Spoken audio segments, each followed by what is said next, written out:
What do you like doing in your free time? I love using the internet.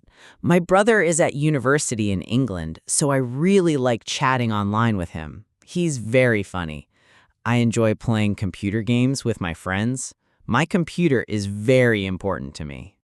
I study long hours every day, so I don't have much free time. I prefer doing nothing to doing exercise.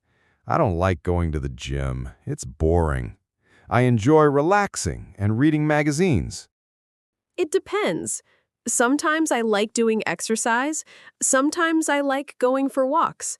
My favorite thing is going shopping at the weekends. It's relaxing and good fun. Describe a newspaper or magazine you enjoy reading. You should say what kind of newspaper or magazine it is, which parts of it you read, when and where you read it, and explain why you enjoy reading it. I enjoy reading a magazine called Fab Football.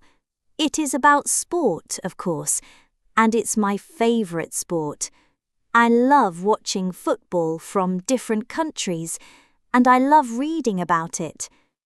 The magazine's got lots of good information. I don't like reading the letters or adverts. I prefer reading the interviews with famous players or the news. I read Fab Football every weekend. I buy it on Saturday morning and go home and read. I enjoy meeting friends and reading the magazine together. I don't mind sharing it. We like chatting about the news, the players. It's very interesting.